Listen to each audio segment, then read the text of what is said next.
Alhamdulillah alladzi bi rahmatihi yatarahamu ibadul mu'minun wa bi inayatihi wa taufiqihi yahtadul dhallun. Asyhadu an la ilaha illallah wa asyhadu anna Muhammadan abduhu wa rasuluh alladzi la nabiyya ba'dah. Alhamdulillah, kita panjatkan syukur kehadirat Allah Subhanahu wa taala pada pagi hari ini di bulan Syawal ini kita semua dianugerahi berbagai macam ragam nikmat dari Allah Subhanahu wa taala. Kita diberi anugerah kesehatan. Kemarin kita dapat kesempatan untuk memasuki bulan Ramadan dan kita dapat melaksanakannya dengan paripurna dan kita mengakhirinya dengan Idul Fitri. Dan sekarang kurang lebih sudah 1 minggu kita meninggalkan Idul Fitri. Saya menyampaikan tahniah Idul Fitri. Taqabbalallahu minna wa minkum. Dan selepas Idul Fitri ini, kaum muslimin di Indonesia, termasuk mungkin juga di antara kita, sedang menyiapkan diri untuk melaksanakan ibadah haji. Yang mungkin pada akhir bulan ini keberangkatannya sudah akan dimulai persiapannya. Setelah beberapa tahun terhenti karena ada ujian dari Allah Subhanahu wa taala. Kemudian juga ada yang sudah menunggu ya. Mungkin 5, 6, bahkan ada yang 10 tahun melaksanakan ibadah haji. Dan alhamdulillah pada tahun ini kuota ibadah haji dari negara kita diberikan secara penuh. Termasuk yang kemarin agak ditangguhkan keberangkatannya yang usianya 65 tahun ke atas. Sekarang boleh berangkat. Jadi sekitar 2/3-nya mungkin jamaah haji sekarang itu berusia cukup lanjut. Terkait dengan hal tersebut, betapa sekarang ibadah haji itu sangat susah. Bukan dari segi kemampuan keuangan, karena tampaknya sekarang mudah ya, bisa pinjam dulu, ditalangi dulu. Tapi seperti saya di kota Bandung ini, waktu tunggunya 20 tahun. Jadi kalau saya sekarang usia 59 tahun, kalau daftar sekarang nanti perginya usia 79. Kalau masih hidup. Untuk itu saya ingin mengajak melakukan satu refleksi, perenungan. Bagaimana ketika Rasulullah SAW pertama kali melaksanakan ibadah haji. Oke, yang catat. Kak Kopi. Itu juga tidak gampang. Bahkan Rasulullah itu gagal melaksanakan ibadah haji. Menurut catatan tarikh, perintah dari Allah Subhanahu wa taala kepada Rasulullah untuk melaksanakan ibadah haji itu diterima kurang lebih pada tahun ke-5 Hijrah. Jadi setelah Rasulullah 5 tahun berada di Madinah, maka beliau menerima perintah untuk melaksanakan ibadah haji. Ketika perintah itu diterima, Rasulullah menghadapi satu situasi yang pelik. Yaitu ibadah haji tersebut pelaksanaannya di Mekah dan sekitarnya. Nah, jadi ibadah haji itu tidak ada kaitannya dengan Madinah. Ya, kalau sekarang ke Madinah itu ziarah ke Masjid Nabi, ke Masjid Nabawi. Nah, adapun ibadah haji sepenuhnya pelaksanaannya di kota Mekah. Ketika itu Mekah sepenuhnya dikuasai oleh kafirin Quraisy. Jadi sangat kecil kemungkinan akan diizinkan Rasulullah untuk melaksanakan ibadah haji dengan berbagai alasan. Karena Rasulullah hijrah ke Madinah pun itu kan untuk menghindari ya gangguan dari pihak kafirin Quraisy. Jadi tidak mungkin akan diberikan izin dengan mudah. Tapi ini perintah dari Allah Subhanahu wa taala yang harus dilaksanakan. Maka Rasulullah Shallallahu alaihi wasallam kemudian beliau berunding dengan para sahabat. Jadi ini pelaksanaan ibadah haji yang pertama. Munggaran perdana. Rasulullah berunding dengan para sahabat untuk menyikapi perintah ini dan sekaligus situasi politik begitu di Mekah yang tidak memungkinkan. Akhirnya diputuskan oleh Rasulullah bahwa ibadah haji akan tetap dilaksanakan. Jadi keputusannya ibadah haji tetap dilaksanakan. Maka Rasulullah kemudian menetapkan beberapa aturan. Kalau kemarin kita sering mendengar istilah protokol. Ya, Rasulullah menetapkan beberapa protokol kepada jemaah haji perdana ini. Jadi pimpinan rombongannya langsung Rasul. Dari Ciamis belum ada jemaah haji waktu itu ya. Semuanya dari Madinah. Dari Ciamis belum ada. Dan tidak ada ONH. Tidak ada ongkos naik haji. Katanya sekarang berubah jadi ongkos haji naik. Katanya. Dari ONH jadi OHN. Yang pertama kata Rasulullah ini kepada para jemaah haji. Kita semua harus menetapkan bahwa kepergian ke Mekah itu untuk diniatkan ibadah. Satu. Tidak boleh ada tujuan yang lain. Kan para jamaah itu banyak yang kaum muhajirin. Mungkin mereka sekalian bernostalgia ke kampung halaman yang sudah mereka tinggalkan selama 5 tahun. Maka orang mungkin saja gitu. Ada yang seperti itu. Jadi mungkin mereka menengok rumahnya, kebunnya yang ditinggalkan, bertemu dengan sanak saudara dan sebagainya. Rasulullah tetapkan kita harus niat ibadah haji.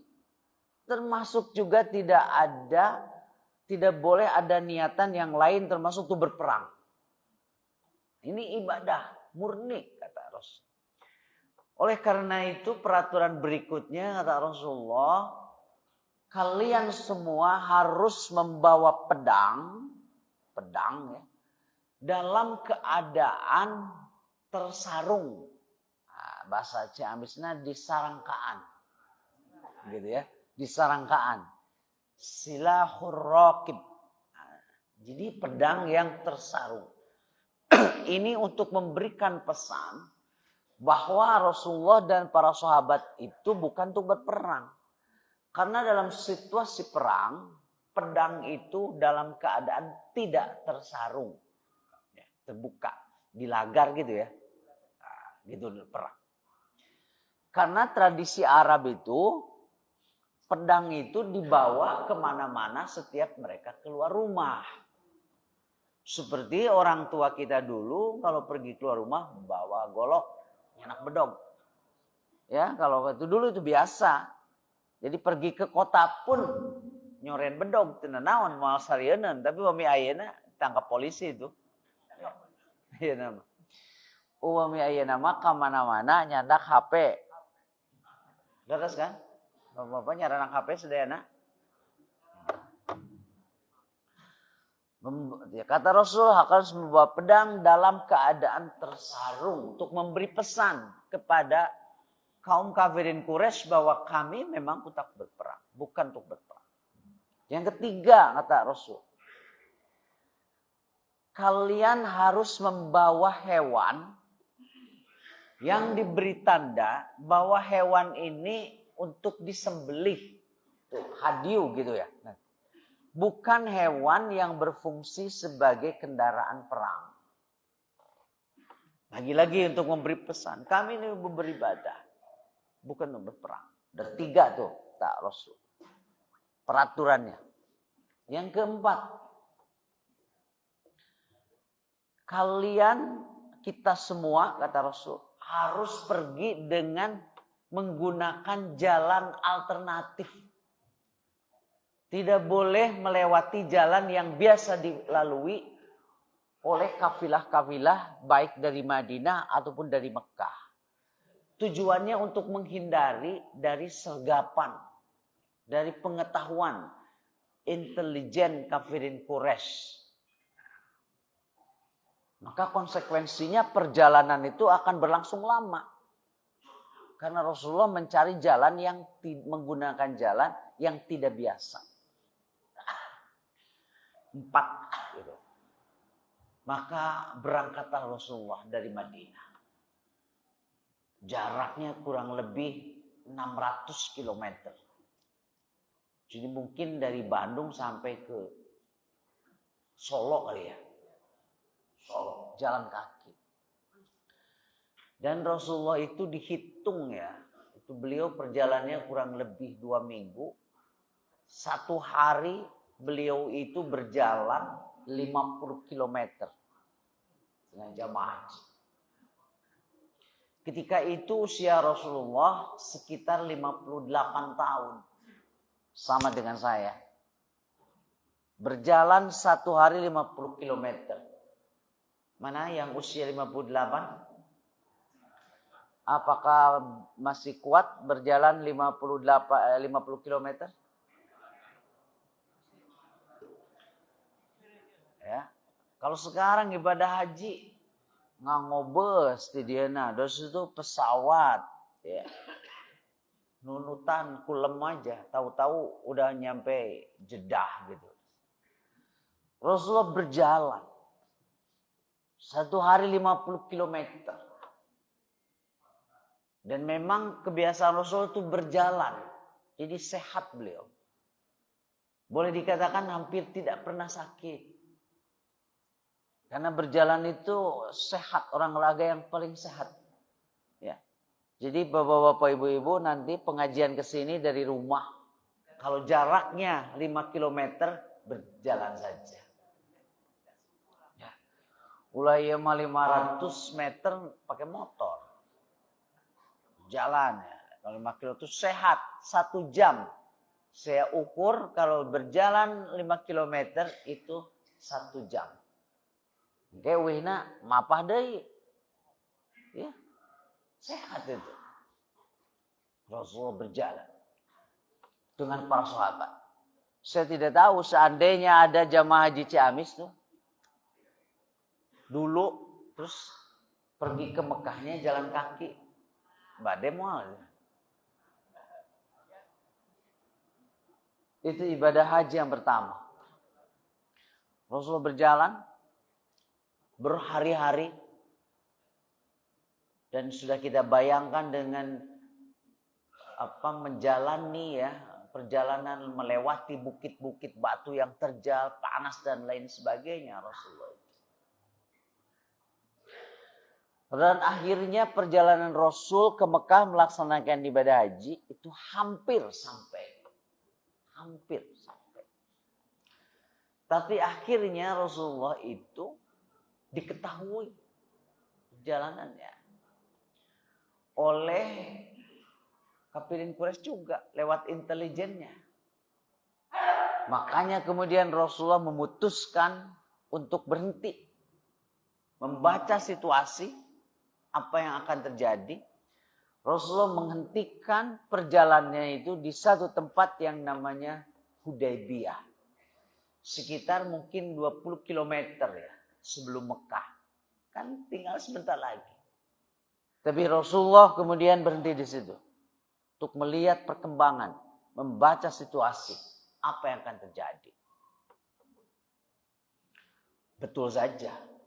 Setelah Rasulullah berhenti di Hudaybiyah, datanglah utusan dari pihak kafirin Quraisy. Bertanya langsung kepada Rasulullah, Muhammad, apa tujuan kamu dan rombongan kamu datang ke Mekah? Dijawab Rasulullah dengan konsisten, kami akan melaksanakan ibadah haji. Itu aja jawaban Rasul. Tampaknya tidak dipercaya ini jawaban ini. Kan situasi bermusuhan. Jadi apapun kalau bermusuhan itu susah dipercaya. Situasi bermusuhan itu gak mungkin ya. Gak pernah ada kita mempercayai kata-kata dari musuh. Bahkan musuh mah lamun ngajak seri oge kurang ditafsirkeun yang serikeun. Begitu kan kalau udah musuh. Kalau ada musuh kita datang menawarkan kepada kita bantuan, disebutnya ngahina. Nah, kalau udah musuh gitu. Pertanyaan kepada Rasulullah, apa tujuannya datang ke Mekah? Kami beribadah. Lapor tuh utusan pada pemimpinnya. Katanya mau beribadah tuh. Gak dipercaya. Gak mungkin lah, pasti dia mau menyerang kita. Kirim lagi utusan yang kedua. Pertanyaannya sama. Apa tujuan kau datang ke Mekah? Dijawab oleh Rasul, kami mau ibadah haji. Lapor lagi, gak dipercaya lagi. Datang lagi utusan ketiga. Bertanya yang sama, jawabnya yang sama. Datang lagi, gak dipercaya. Utusan keempat, utusan kelima. Tetap gak dipercaya. Baru mungkin sekitar utusan yang keenam ini. Orang Quraisy mengirim utusan yang bernama Suhail bin Amr. Dia tokoh Quraisy. Kalau sekarang itu kayaknya dia diplomat ya. Diplomat ulung. Yang dipercaya untuk melakukan negosiasi perundingan. Suhail bin Amr ini. Diplomat ulung. Dan nanti akan kita lihat bagaimana kepiawaian dari Suhail bin Amr ini. Bahasa diplomatis itu kan harus bahasanya melingkar. Orangnya sabar. Dia kukuh dengan tujuan, begitu. Dan katanya yang cocok jadi diplomat itu orang Sunda. Gitu. Dan pernah ada diplomat ulung dari Ciamis ini. Namanya Pak Nana Sutresna.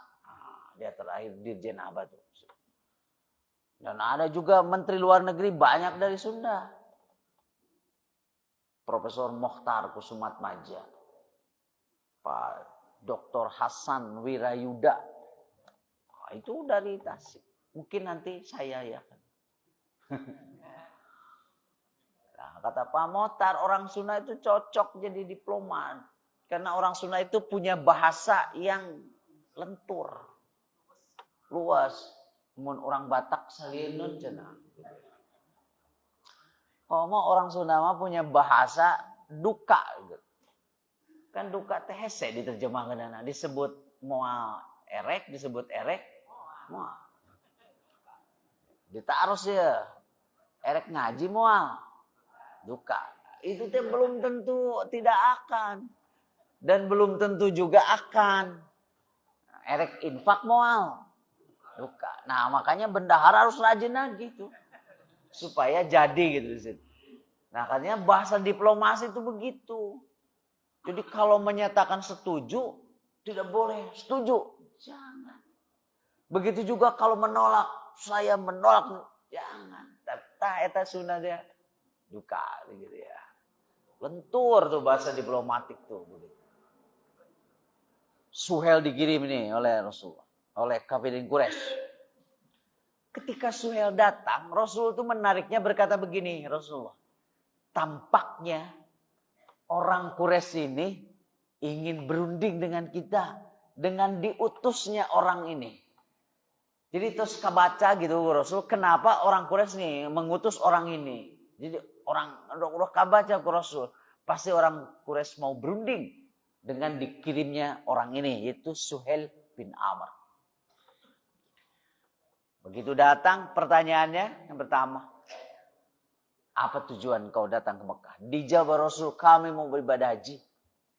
Berbeda dengan yang sebelumnya, utusan yang sebelumnya, pulang lagi lapor. Kalau Suhel tidak. Nah, artinya dia diberi kepercayaan penuh. Makanya Rasulullah benar dia membaca, tampaknya mereka mau berunding dengan diutusnya orang ini. Suhel tetap ada. Berundinglah mereka. Tidak bisa Muhammad di tahun ini. Kata Rasulullah, kami kan sudah ini perintah ini dari Allah dan tempatnya ada di Mekah. Berunding mereka.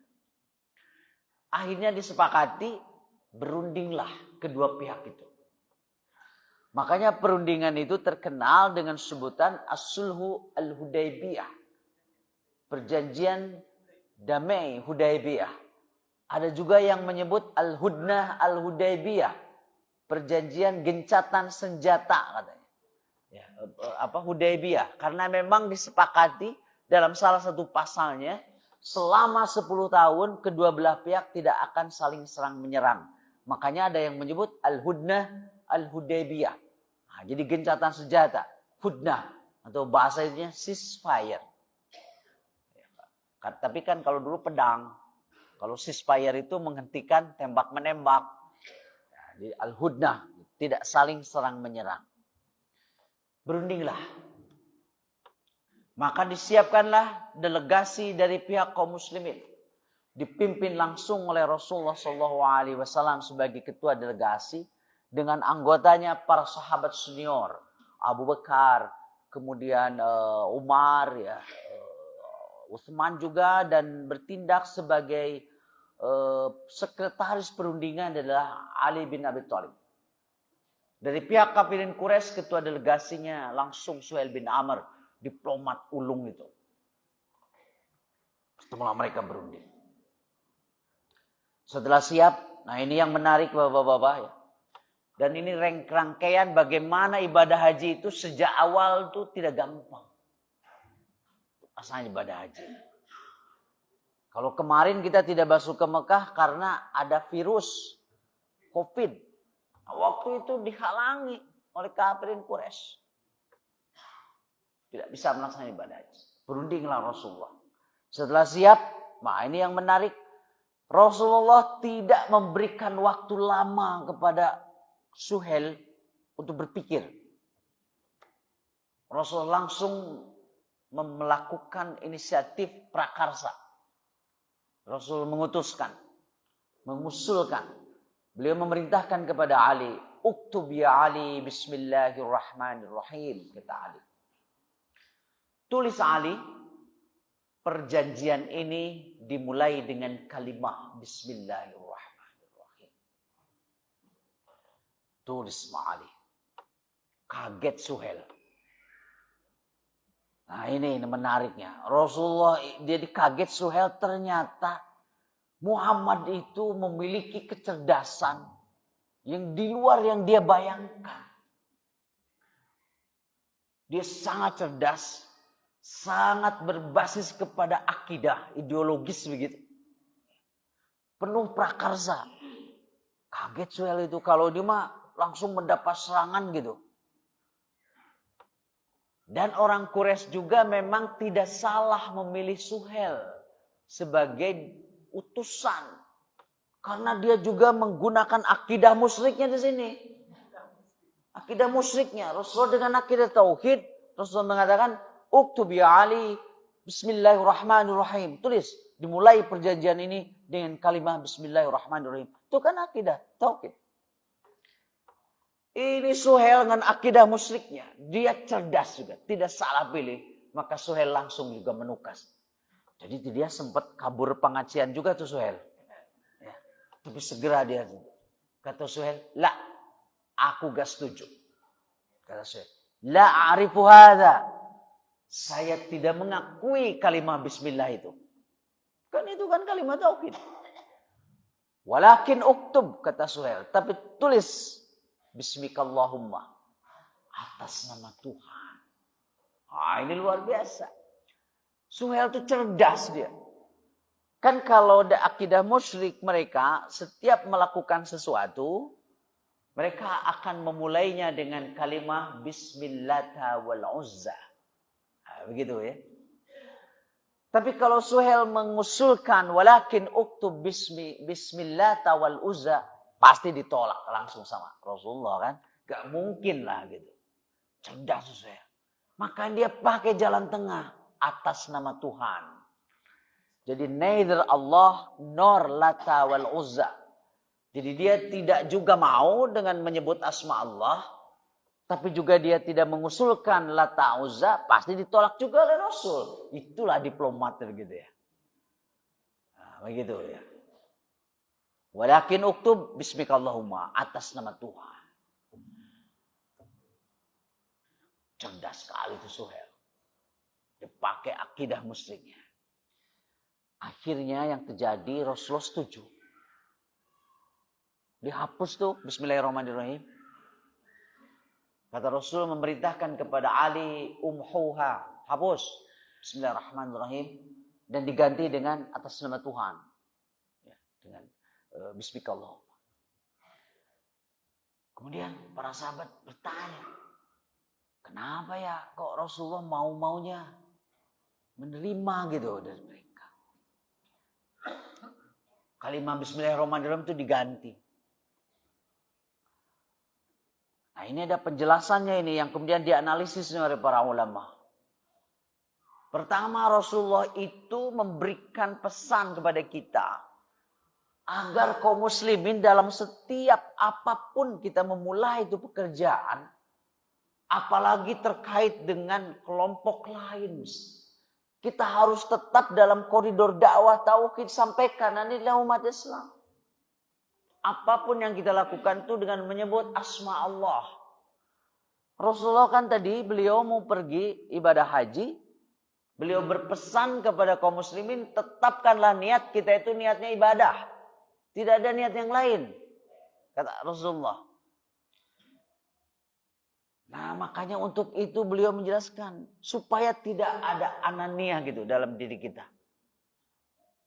Bismillahirrahmanirrahim. Kita memulai perundingan ini dalam rangka melaksanakan ibadah haji. Dengan tetap kita atas nama asma Allah. Bismillahirrahmanirrahim. Kan begitu. Kepada kita apapun.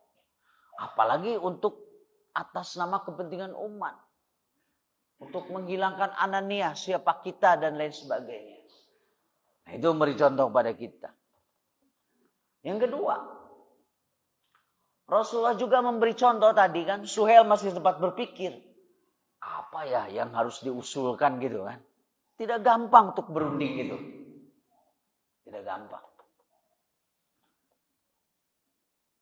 Makanya Rasulullah kemudian memberi contoh agar umat Islam itu harus senantiasa menjadi pengambil prakarsa. Harus menjadi yang mengambil inisiatif. Harus menjadi pionir.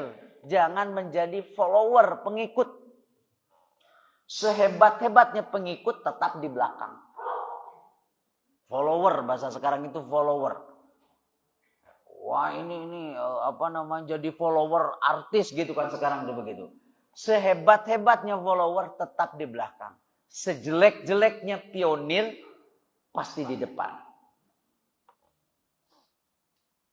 Jadi Rasulullah memberi contoh umat Islam itu harus menjadi pengambil prakarsa.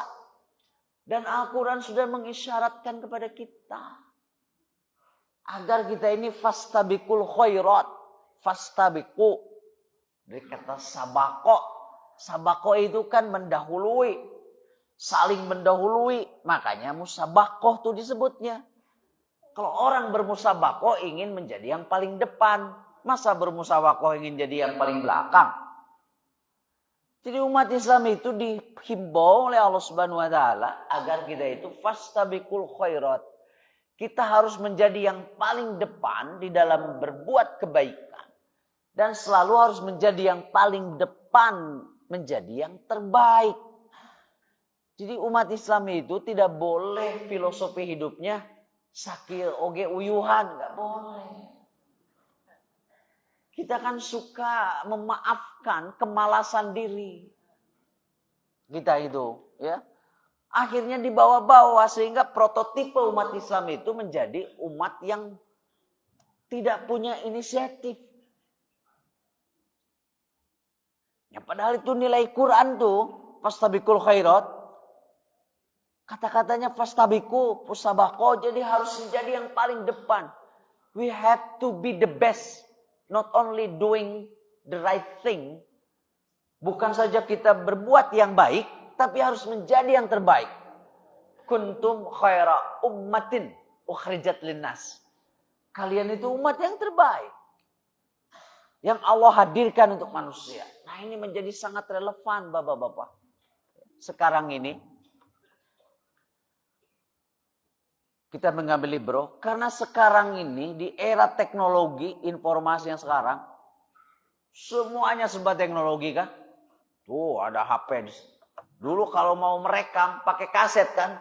Nah gitu. Sekarang ada sini. Ini juga pakai teknologi. Mana tadi? Ini juga teknologi. Sekarang ini di era teknologi seperti sekarang. Yang benar itu bukan yang jelas. Tapi yang terus-menerus dihadirkan. Semakin sering hadir di depan kita, akhirnya orang itulah yang benar. Makanya sekarang di YouTube ada semua. Nah, mungkin saya direkam itu nanti ke YouTube juga kan begitu. Ya. Meskipun sekarang harus hati-hati gara-gara di YouTube Ustadz ditangkap juga sama polisi. Jadi hate speech. Gitu ya. Kenapa? Karena sekarang semua yang benar itu adalah apa yang sering hadir. Gitu. Makanya anak-anak muda sekarang, generasi milenial, generasi Z itu, mereka punya slogan. No picture hoax. No pic hoax. Upami teu aya foto nama bohong. Jadi nama kudu dipoto wae kakara percaya. Ya, engke ge ta wih ngaos ya di dia pasti diparoto. Sad, foto lah sad. Untuk laporan. Bahkan kalau makan nih, makan. Di restoran ya. Foto lah. Memeh memeh bismillah, foto lah. Foto lah kan. Betul ya? Foto di situ. Foto. Kirim. Langsung di gini. Alhamdulillah bisa makan di restoran ini. Ada naon pinang, lauk mas, segala macam. Ya. Kirim. Oh bener-bener ya guys restoran kan jadi percayaan. Tapi lah mau dijelaskan tadi itu mana gambarnya mana? Mana tadi itu pengajian mana? Pokoknya di Paroto. Maka saya suka berseloroh juga termasuk ibadah haji pun umroh di Paroto. Selfie depan Ka'bah. Ya, selfie depan Ka'bah. Alhamdulillah sudah selesai putaran ketiga tawaf. Betul ya? Saha atau selfie di caket Ka'bah di dia? 3. Gitu ya. Kirim. Hari eta sah tah tawafnya gitu. Kan itu lagi ibadah itu. Samanya kalau begini nih, nanti sholat di sini, sholat subuh. Selfie. Alhamdulillah selesai rakaat pertama. Badai mal gitu. Apa bedanya kan tawaf dengan kita sholat? Kalau sholat subuh 2 rakaat, tawaf 7 keliling. Nah, tuan naik sholat subuh alhamdulillah nih udah selesai rakaat pertama. Atau kapayun lah punten imam bade ngiring. Jadi sekarang itu yang benar itu yang terlihat, yang hadir. Ya maka saya menjelaskan ini, khususnya di Jamiah Persatuan Islam, saya sampaikan. 100 tahun pertama PSIS itu berdakwah dengan menjelaskan. Makanya narasi dakwahnya argumentasi. Mana dalilnya kan begitu kan? Untuk mencerahkan. Kenapa demikian? Karena umat Islam itu dulu, pada awal abad ke-20, mereka beribadah, berpemahaman Islam, dasarnya tradisi. Jadi mereka ibadah seperti ini, karena memang tradisinya seperti ini. Maka Persis datang tuh menjelaskan, termasuk sholat Idul Fitri. Oh, sholat Idul Fitri itu sunnahnya di lapang. Di masjid itu kalau ada uzur, kenapa? Karena di situ ada syiar. Sehingga Rasulullah memerintahkan bawa semua anggota keluarga, termasuk perempuan yang sedang haid. Kalau di masjid kan tidak bisa. Dijelaskan ini hadisnya. Itu Persis jelaskan 100 tahun. Jadi 100 tahun pertama itu adalah menjelaskan Islam. Jelas. Ternyata perlu waktu 100 tahun. Nah sekarang di 100 tahun kedua. Kita fokusnya bukan lagi kepada penjelasan. Sudah jelas itu semua. Jadi sekarang PSIS itu harus menghadirkan ekonomi yang sesuai Al-Quran, As-Sunnah. Itu yang bagaimana hadirkan. Dihadirkan. Nanti di bagian akhir itu saya akan jelaskan nih di bagian akhir perjalanan haji itu bagaimana kuatnya the power dari penghadiran yang dalam bahasa Al-Quran namanya uswah. Contoh itu kan menghadirkan. Rasulullah berhasil dakwah itu karena memberi contoh, bukan karena menjelaskan. Rasulullah dalam periode Mekah selama 13 tahun beliau jelaskan Islam, prinsip-prinsipnya. Pengikutnya sedikit. Karena nemeka hartos teu acan karaos. Hijrahlah Rasulullah ke Madinah. Di situ Rasulullah menghadirkan Islam. Sehingga ketika orang ingin melihat Islam datang ke Madinah. Dan ada pada pribadi Rasulullah. Sehingga seolah mengatakan, if you want to know what is Islam, please come to Madinah. Dia begitu. Datang ke Madinah. Gambaran situ. Makanya ada yang menarik nih, bapak-bapak, ibu-ibu ya. Tahun 80-an, ada buku terkenal, diterjemahkan ke bahasa, berbagai bahasa termasuk bahasa Indonesia. Penulisnya bukan orang Islam, namanya Michael Hart. Michael. Ya. Mun orang Arab mah Mikail gitu ya, Mikail. Jadi orang Barat jadi Michael. Orang malaikat Jibril, orang Barat jadi Gabriel. Gabriel. Oh, bahasa Arabnya Daud jadi David. Ibrahim, Abraham. Ya. Orang Sunda lah nunamina enteng mah. Orang Sunda mah sahurup ngaranna oge. Punten aya PAU teh di dieu. Eta teh da sahurup atuh. Ngan dibaca 2 kali. Sahurup kan? Sahurup. Huruf aungkul. Ngaranan jelema orang Sunda mah sahurup. Enteng. Ya, enteng orang Sunda mah. Mata enteng oge dahar aya jeung uyah we. Simkuring ge kapungkur sok tutug uyah namina teh. Nya. Tutug uyah, sangu diuyahan. Mun teu aya uyah ditarasian gitu. Iya. Ditarasi gitu. Tapi hari teh mah nikmat we. Nikmat. Sarapan atawa sarapan teh sangu disangrai.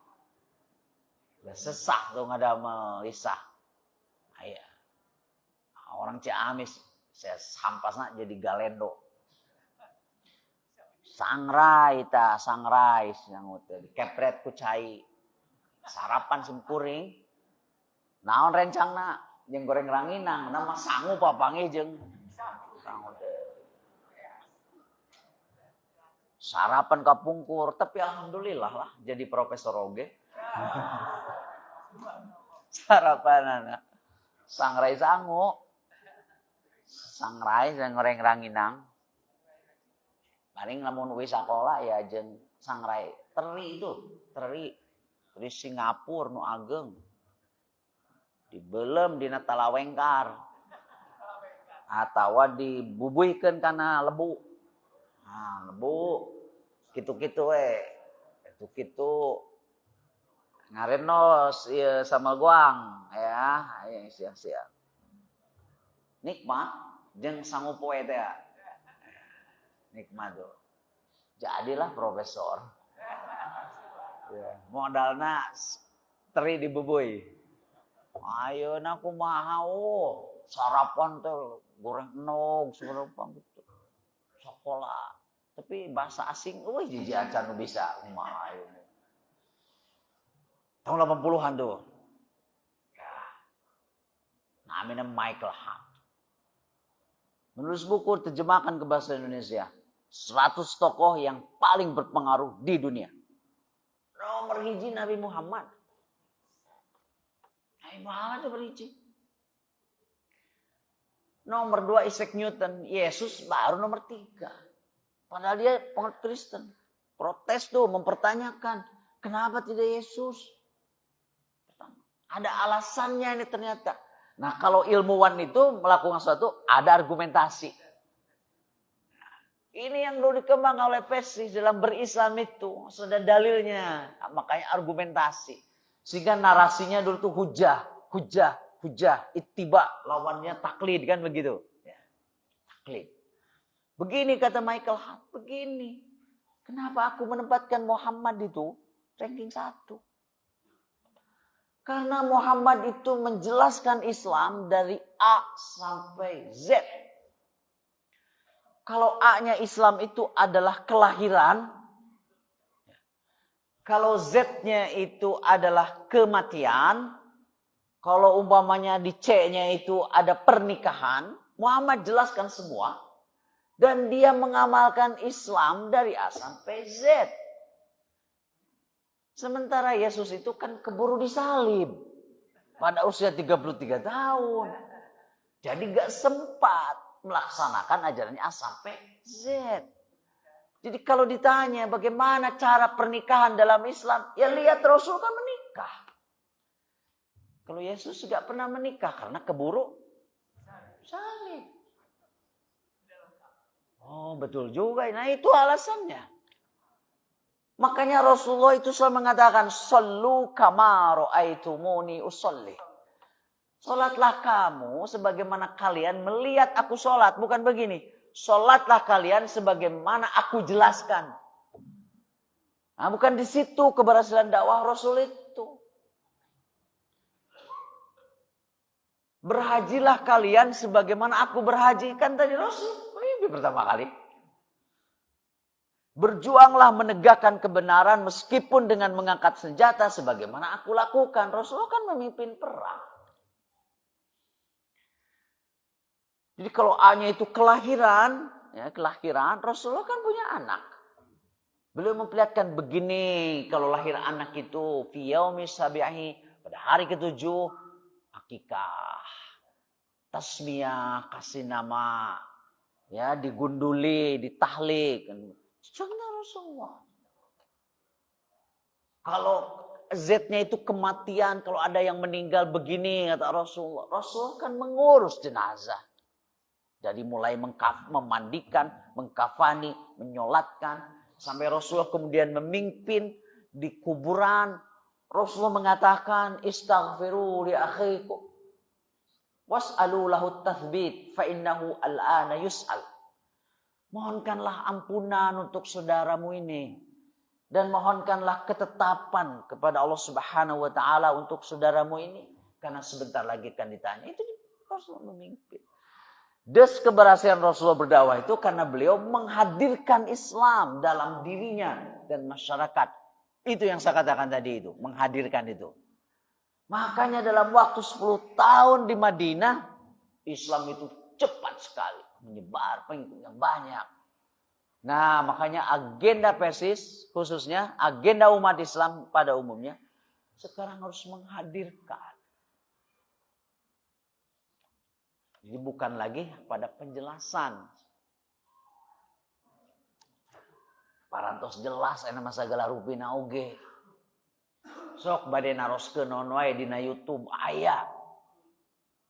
Na YouTube segala rupi. Nganu eueuh teh lamun urang YouTube minta duit eueuh eta mah.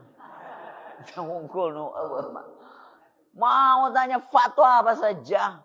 Bahkan mau buku-buku gratis juga. Ya, bapak-bapak, ibu-ibu mau kitab berbahasa Arab ribuan tuh di Maktabah Syamilah. Jadi sekarang Ustadz tuh memang tengekelek kitab. Bawa ini. Bawa ini. Iya, bawa HP. Dan di sini bisa mamanya mau menafsirkan nih satu ayat dengan 10-15 tafsir. Berebet.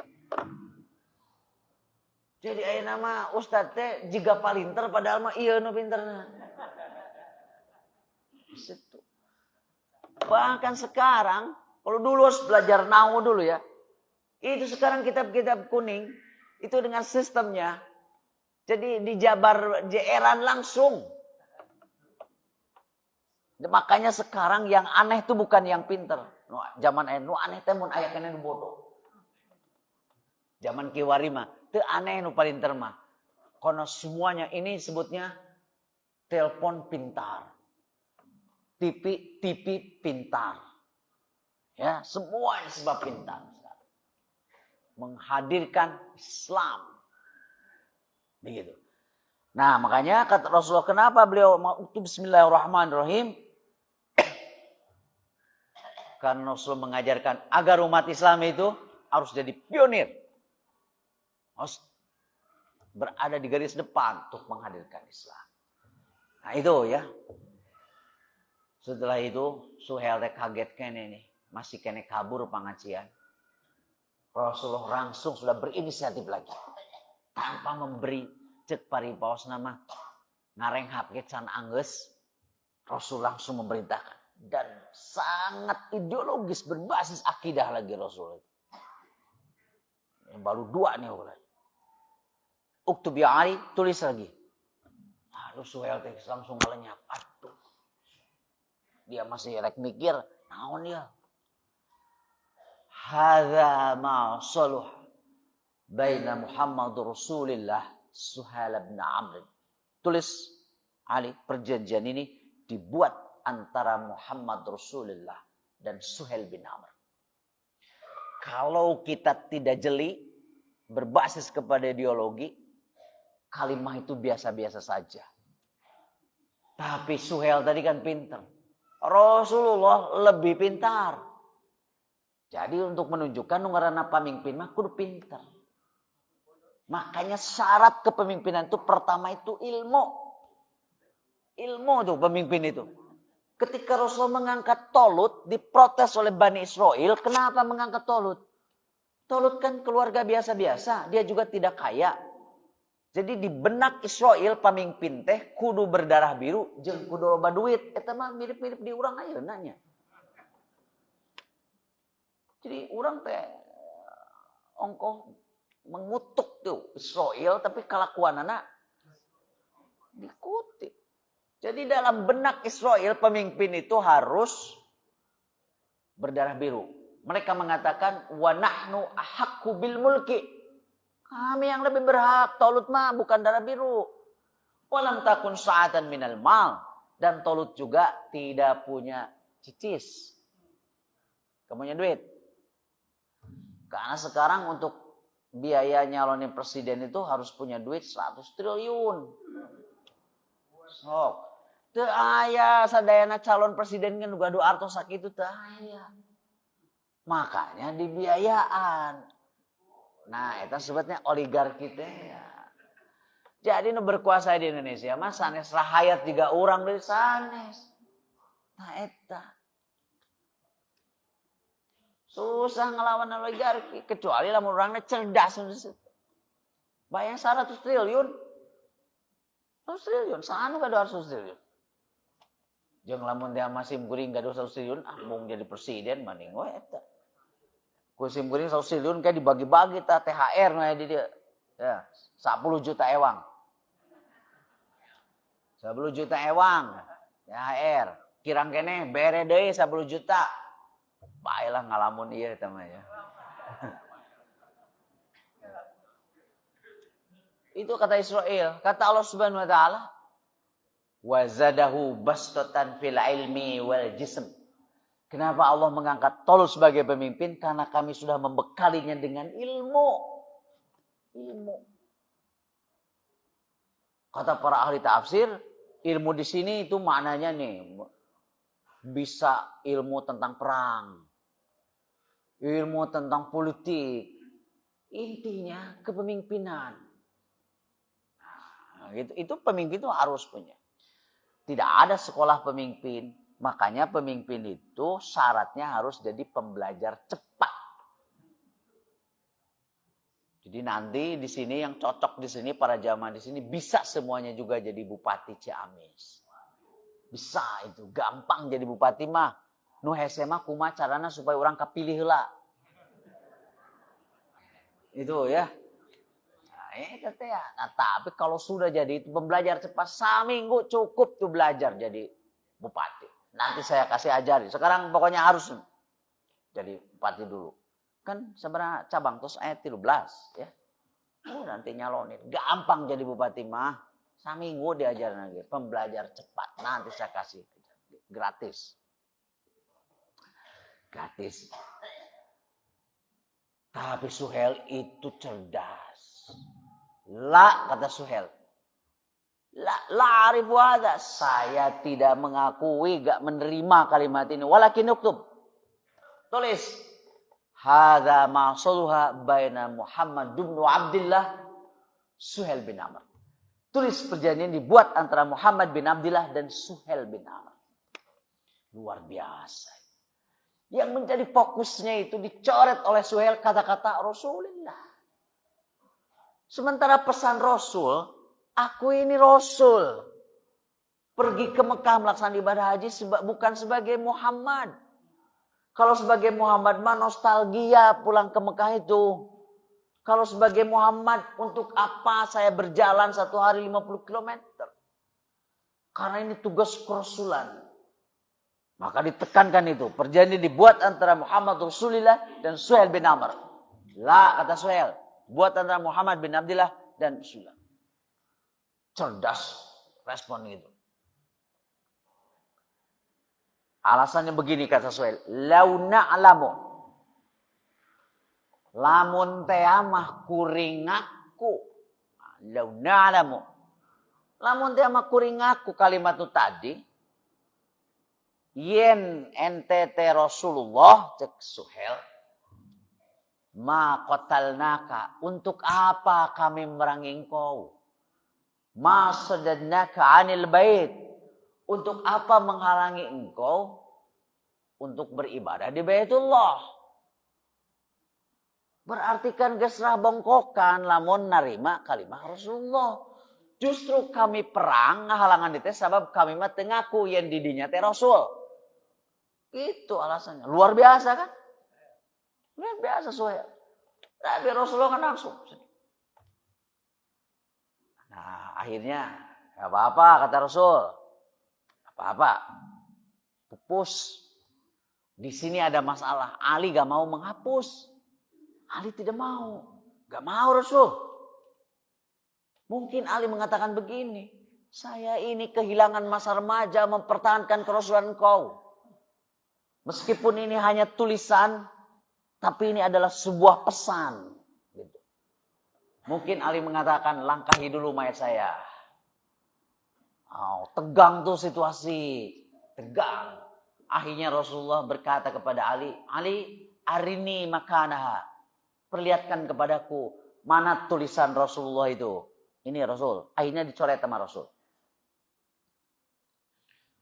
Mulai panas tuh para sahabat. Sudah 2 kali usul Rasul, ditolak dua-duanya dan Rasul menerima. Umar tuh gerah juga. Aduh, kenapa ya Rasul mengalah terus? Oh, nanti tahun depan nih saya bahas lagi. Kenapa nih tahun depan ya? Tunggu setahun, bapak-bapak, ibu-ibu. Tunggu setahun. Kenapa tunggu setahun? Supaya ada yang ditunggu-tunggu. Kalau orang ada yang ditunggu-tunggu, itu artinya masih punya harapan. Dan itu yang memperpanjang usia. Hiji ulah nu ditunggu-tunggu maut, ditunggu-tunggu datang. Gak usahlah kita menunggu maut itu, menunggu kematian. Tapi peliharalah harapan, ekspektasi. Maka Allah mengatakan wala tayasu min rahmatillah. Janganlah kalian putus asa di rahmat Allah. Jadi disebut manusia itu karena kita punya ekspektasi. Punya harapan. Karena enak model geus kolot urang, geus huisan juga simkuring. Satu yang pasti itu kematian. Karena itu kepastiannya bukan lagi harapan. Aya jalmi anu ngharepkeun maut eueuh. Karena jadi kepastian ya. Biarkanlah saja itu sudah menjadi ketetapan. Makanya harapannya Idul Fitri panak deui ya. Jadi Ustaz Latif tadi ngajanjikeun ngabahas jadi harapan. Wah, engke dijanjikeun harapan dia menang THR 10 juta. Itu kalau saya punya uang 1 triliun. Harapan tuh manusia. Kata Rasul begini. Saya ini Rasulullah. Dan harus saya sampaikan kepada mereka. Urusan kemudian mereka menolak saya Rasul. Tidak menjadikan penolakan mereka saya menjadi bukan Rasul lagi. Kata Rasul. Saya tetap Rasul. Sudah saya sampaikan. Itulah dakwah. Dakwah itu menyampaikan kebenaran. Urusan kemudian ada yang ditolak, tidak menjadikan kebenaran itu menjadi tidak benar. Justru yang salah itu adalah ketika kita tidak menyampaikan kebenaran itu. Itu kata Rasulullah. Baru tuh pada mengerti. Singkat kata, banyak tuh ada 10 pasal kurang lebih ya. Ada 10 pasal. Antara lain, Muhammad dan kawan-kawanmu tidak diizinkan masuk Mekah ibadah haji tahun ini. Batal ibadah haji. Nanti boleh tahun berikutnya. Itu pun hanya dikasih waktu 3 hari. Bayangin 3 hari. Ada yang menarik alasannya orang Quraisy ngasih 3 hari Rasul berada di Mekah. Karena takut orang-orang Mekah terpikat oleh Rasul. Inilah kekuatan uswah. Jadi uswah itu berkata dalam diam. Karena yang berfungsi menjelaskan adalah perbuatan bukan kata-kata. Makanya para ulama merumuskan tuh kata-kata yang terkenal. Lisanul hal afsahu min lisanil maqal. Berkata dengan perbuatan jauh lebih afsah, lebih valid, lebih efektif ketimbang berkata lewat mulut. Jadi uswah itu adalah berkata lewat perbuatan. Itu uswah loh di situ. Itu orang Quraisy takut. Jadi kalau dikasih seminggu jika na Islam kabeh begitu kira-kira mereka akan mengatakan. Makanya sekarang kita semua itu harus berubah ya dari umat tabligh menjadi umat dakwah. Kalau tabligh itu kewajibannya hanya bagi yang mampu menyampaikan, anu teu mampu mah ulah maksakeun, nu jelaskeun jadi henteu. Nah, dijelaskan ku ieu mah jadi teu jelasnya nu geus jelas oge eta mah ulah. Gak semua orang memiliki kemampuan untuk mentabligkan, menyampaikan. Karena perlu itu. Gak gampang siapa bilang ngomong tuh gampang. Eta anu gampang anu ngomong teu pararuguh teh anu kaditu ka dieu. Coba yang gak biasa suruh di sini morolog kesanget tuh. Naon gitu ya. Ya hayo we muqaddimah geus sajam muqaddimah wae. Gak gampang di situ ya. Tapi kita harus menjadi umat dakwah. Orang kaya dakwahnya gak perlu pakai mic. Duit orang kaya itu. Narurut kanu beunghar mah sarerea oge. Kadang-kadang ulama ge turut kanu beunghar. Nah, Roskeun ieu anu gaduh artos nyungkeun fatwa ka ustad. Ustad, kumaha ya hukumna anjing teh? Ustad teh bade ngawal. Haram cenah. Begitu nyarios haram, ngaliwat anjing hideung, kecuali anjing hideung. Bayangkan kakara beberapa menit langsung pakai kecuali, tapi lamun nuroskeun anu teu boga duit, ngaliwat anjing hideung, apa kan mah haram we. Nah, begitu kan? Nah, jadi anu seueur pakaya mah enggak usah pakai mic udahnya. Duit. Buat, uang. Udah. Sabaraha sadayana waragadna 10 miliareun tah. Urut. Orang yang berkuasa juga tidak perlu pakai mic berdakwahnya dengan kekuasaannya. Ya. Semua harus berdakwah. 3 hari ya. Karena haji tidak selesai, ini bagian akhir nih, Bapak-bapak ya. Bagian akhir dari 10%. Nanti 90% tahun depan. 10% lagi, berarti tahun depan lagi. Analisisnya. Kata Rasul, karena tidak jadi, maka Rasul memerintahkan kepada jamaah haji ketika itu untuk tahallul. Gak ada aya nu ngagugu hiji oge. Apalagi sahabat muda. Juga nanti nu ngarorama, Rasul geus lempang jauh 2 minggu, tinggal 20 kilo deui padahal mah kieu we. Gitu nu ngarorama kan. Nu ngorama memang kudu kitu. Ngarana oge budak ngora. Jadi wajar gitu. Budak ngora. Gitu kan. Teu aya nu ngagugu. Sedih Rasul, dia merasa gagal sebagai Rasul. Ini belum masuk ke tenda istrinya yang ikut. Kita harus kunaon Rasul eta pamun teu katingalina sedih gitu. Didugikeun ku Rasul. Tadi teh diparentahkeun tahallul kan terjadi pada haji. Tapi eueuh nu ngagugu.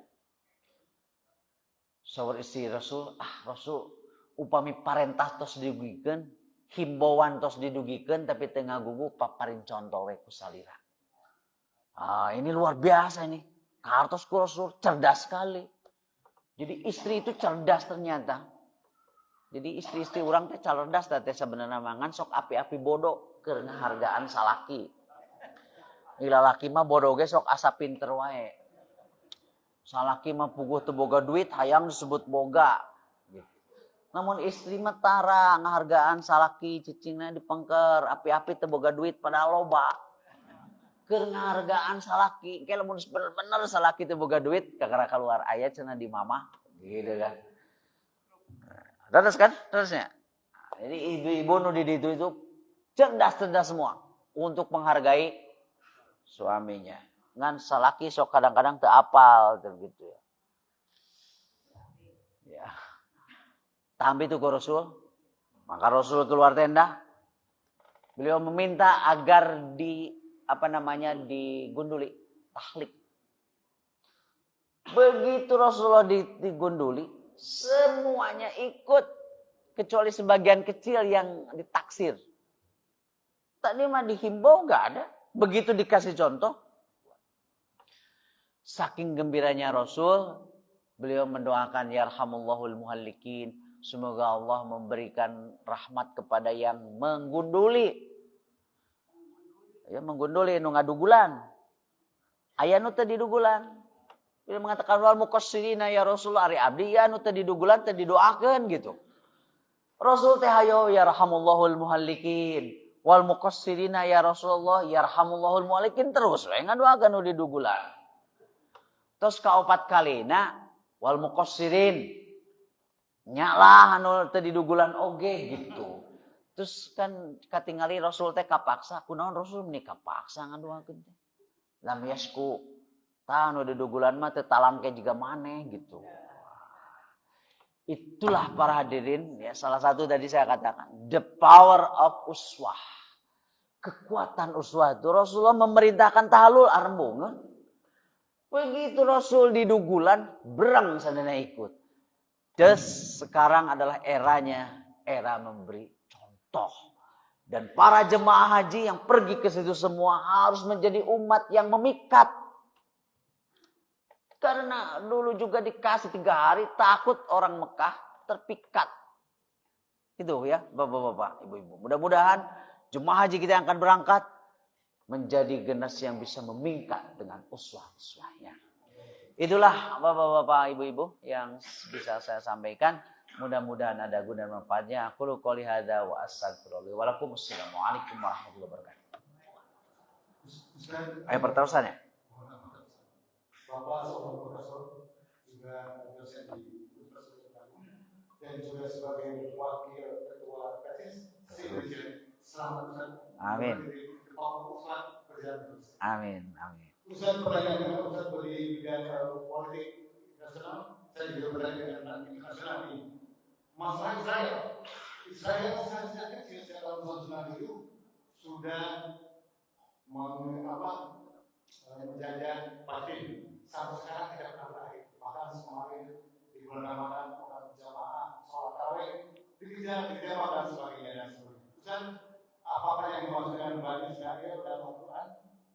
Padahal Bani Israel dalam Al-Quran seperti kan ada Nabi Yakub, ada Isa dan sebagainya. Apakah itu sudah saya ya.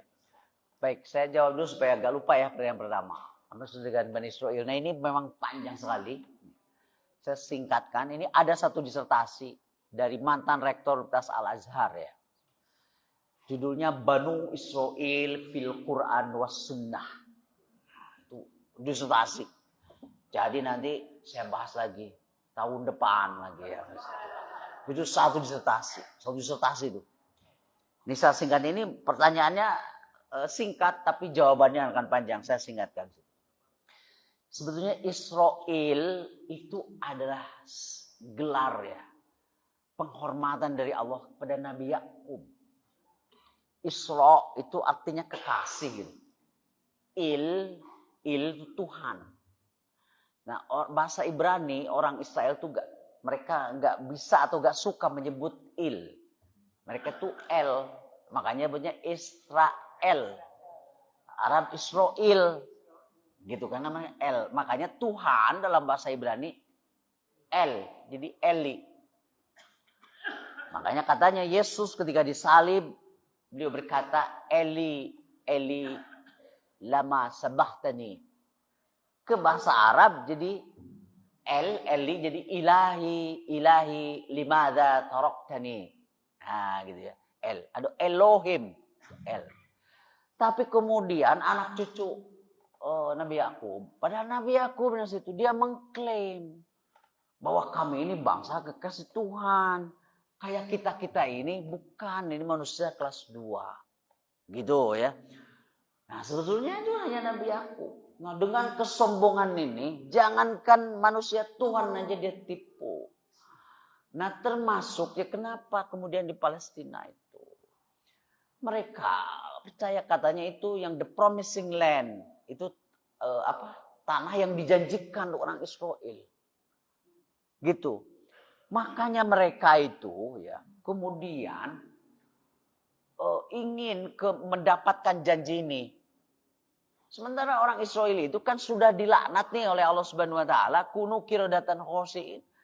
Beribu-ribu tahun mereka menjadi bangsa yang diaspora armungeun. Nah tangajeng dia Amerika pendukung berat Israel. Tapi ketika itu setelah Perang Dunia Pertama itu Israel itu berniat menjadikan negaranya itu di Argentina. Tapi Amerika gak mau bertetangga. Begitu ya. Nah makanya kemudian setelah Perang Dunia Kedua ya, itu terjadi pengkhianatan dari Inggris. Nah jadi setelah Perang Dunia Pertama itu si Inggris itu kan di bawah Turki Utsmani. Palestina itu ya. Diberikan mandat untuk dimerdekakan si Palestina oleh Inggris.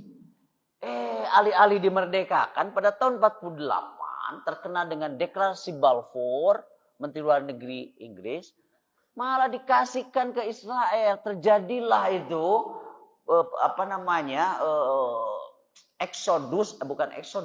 migrasi besar-besaran disebut dengan gerakan Zionisme. Palestina keluar. Nah, dari situlah kemudian ya mereka itu menjajah Palestina Dan mereka menganggapnya ini adalah tanah yang diperjanjikan. Makanya pada tahun 96, Bapak-bapak, Ibu-ibu, mereka itu mengadakan ulang tahun 3000 tahun Israel ke tanah Palestina. Amerika solidaritas, dia mengeluarkan tuh undang-undang tentang kedutaan besar. Jadi sebagai solidaritas bahwa kedutaan besar Amerika dipindahkan dari Tel Aviv ke Yerusalem. Jadi singkat kata tidak benar kalau dikatakan urusan Palestina itu semata-mata urusan politik, tidak ada kaitan dengan agama. Orang Israel kaitan dengan agama kok. Nah itu sejarah singkatnya ya. Tapi nanti yang lengkapnya itu ada satu disertasi Banu Israel fil Quran was sunnah. Saya kira itu. Bisa menjadi Israel tidak akan berhenti sampai kiamat gitu ya. Karena kota Al-Quds, Ya. bersejarah bagi tiga agama, Yahudi, betul. Kristen, dan Islam. Betul. Nah ini ya, betul. Al-Quds atau Yerusalem ya. Jadi kenapa ribut-ribut? Ini karena sebetulnya tinggal Amerika. Sudah ada sekitar mungkin 70 atau 80 negara yang mengakui Palestina. Termasuk Indonesia. Bahkan negara-negara Eropa, Inggris, Prancis juga sudah mengakui. Tinggal Amerika satu. Dan itu udah melanggar. Israel itu dari tahun 48 ada puluhan resolusi PBB, gak ada satupun yang digubris. Termasuk oleh Amerika. Nah termasuk Al-Quds atau Yerusalem itu tidak boleh diklaim oleh Israel atau Palestina, itu keputusan PBB. Jadi harus lewat otoritas internasional. Amerika dia mindahin kedubesnya dari Tel Aviv ke Yerusalem. Nah padahal Yerusalem itu jadi kota internasional, termasuk juga Masjid Aqsa. Jadi betul tadi kata Ustaz Dadi, sekarang kalau Israel terus-menerus begitu gak akan pernah aman. Karena manusia itu ketika dijajah, cek paribasana, mesing sirim oge letik gitu, kalau dijajah mah dia akan ngegel, apalagi ini manusia. Jadi maunya Israel itu diusir tutup Palestina, supaya angketnya di tanah Palestina gak ada lagi orang Palestina. Ketika tidak ada lagi orang Palestina, maka tidak memenuhi syarat sebagai negara. Karena baca caran gitu. Ya. Nah, makanya kita harus dukung terus. Oke lah ada dua negara di situ, Palestina Israel. Tapi kembalikan lagi tanah-tanah Palestina yang dirampas. Begitu ya. Nah, ini soal Palestina. Cekap. Nah, alhamdulillah udah selesai ya. Pertanyaan sudah saya jawab ya. Mudah-mudahan ada sedikit penjelasan. Terima kasih. Assalamualaikum warahmatullahi wabarakatuh.